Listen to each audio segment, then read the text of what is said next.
어제 윤석열 정부 출범 후 첫 번째 당정 협의가 있었습니다. 당정은 코로나 위기 극복과 민생 회복 지원을 위한 제2차 추경안 집행에 속도를 내야 하는데 인식을 같이 했습니다. 무엇보다 이번 추경안은 지난 대선 당시 국민에게 약속했듯이 소상공인, 자영업자 누구에게나 600만 원을 지원하고 손실보상 보정률도 100%로 확대하는 등 온전한 손실보상과 실질적인 민생 지원에 방점을 두고 있습니다. 지난 정권으로부터 1천조 원 규모의 국가 부채를 넘겨받은 만큼 국가 재정 부담을 최소화하기 위해서 추경 재원은 국채 발행 없이 지출 구조 조정과 초과 세수로 충당할 방침이라는 말씀도 드립니다. 앞으로도 우리 국민의힘과 윤석열 정부는 국민과의 약속을 지키기 위해서 함께 노력해 나갈 것입니다. 또한 소중한 국민 혈세를 허투루 사용하지 아니하고 나라 살림을 지켜 나가겠다는 약속을 드립니다. 민주당은 추경안이 제출되는 대로 최대한 협조하고 빠르게 심사하겠다고 했습니다. 정말 환영합니다. 여야가 모처럼 국민 앞에 협치하는 모습을 보여드릴 수 있기를 기대합니다. 5월 안에 추경안이 본회의에서 처리가 가능하도록 우리 상임위원장 및 간사의원님께서는 추경안이 제출되는 대로 야당과 신속히 협의하여 상임위 일정을 잡아주시기를 부탁드립니다. 민주당이 추경안 처리에 협조하겠다고 한 것은 다행이지만 여전히 국무총리 임명 동의안에 대해서 발목을 잡고 있습니다. 오늘 추경 편성을 위한 윤석열 정부의 첫 임시 국무회의가 있지만 국무총리 없이 회의를 진행할 수밖에 없습니다. 의결 정족수를 맞추기 위해서는 문재인 정권의 장관들을 잠시 빌려와야 합니다.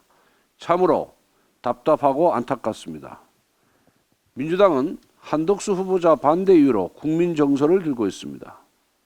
하지만 민주당은 불과 열흘 전에 국민의 절대 다수가 반대하던 검수완박 악법을 강행 처리했습니다.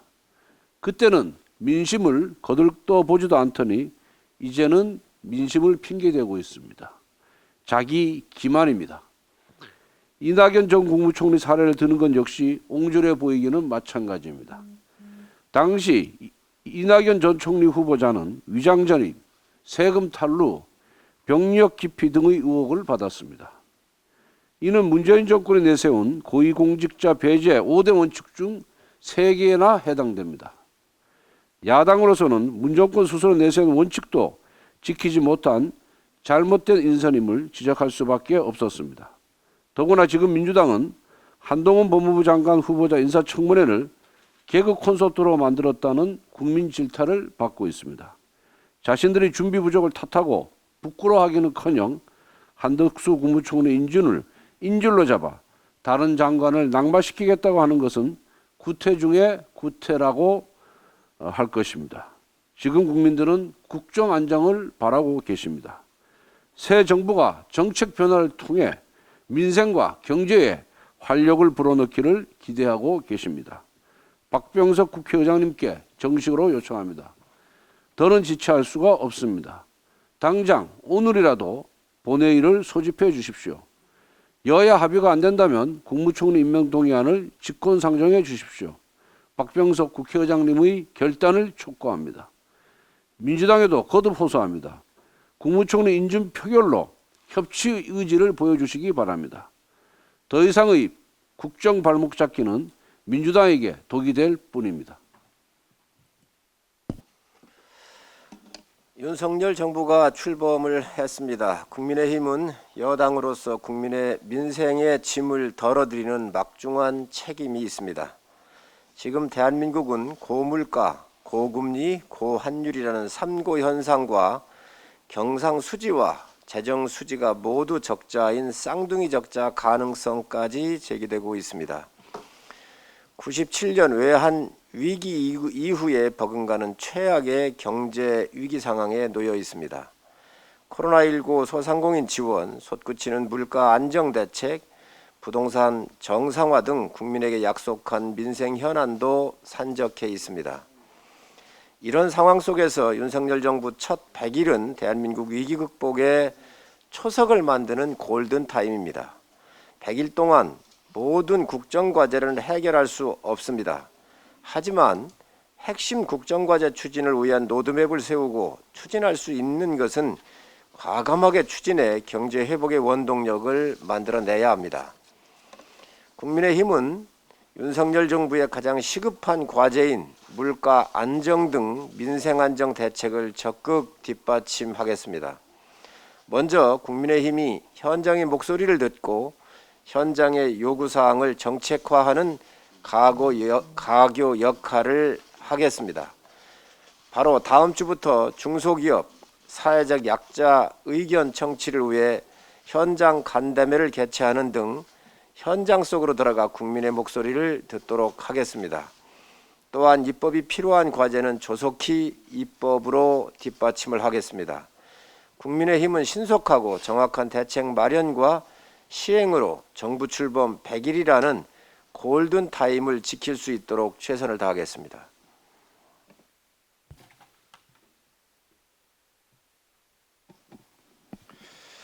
예, 예결위 간사 유성걸 의원입니다. 신속한 추경 처리가 지금 굉장히 절실한 시기입니다. 어제 국민의힘은 윤석열 정부 출범 후에 첫 당정 협의를 열어서 코로나19 사태로 인한 영업 제한으로 피해를 입은 소상공인 자영업자 370만 명에 대해 최소 1인당 600만 원씩을 지급하는 추경안에 대해서 협의를 했다는 말씀을 드립니다. 이번 추경안에서는 지난 대선에서 국민의힘이 약속한 사항을 반영하고 특히 지난 추경에서 제외된 분들을 적극적으로 지원하도록 노력했다는 말씀을 드립니다. 손실보상 보정률을 기존 90%에서 100%로 상향하고 또 분기별 한액도 현행 50만 원에서 100만 원으로 올렸습니다. 저소득층과 취약계층 약 225만 가구에 75만 원에서 100만 원 4인 가족 기준입니다. 긴급 생활지원금을 지급하기로 했습니다.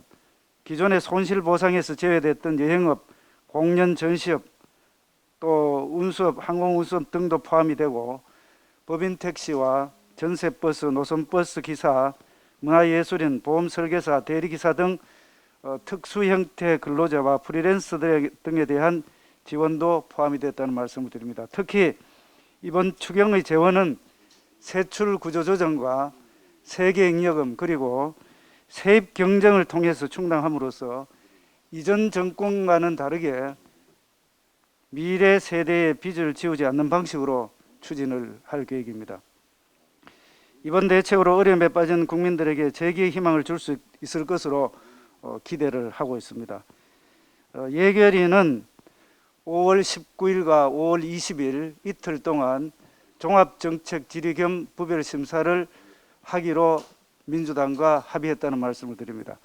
민주당 역시 빠른 추경에 협조 의사를 밝힌 만큼 국민의힘 예결위 간사로서 이번 추경을 통해서 협치의 첫 출발점으로 삼을 수 있는 계기를 마련해 가겠다는 말씀을 드립니다.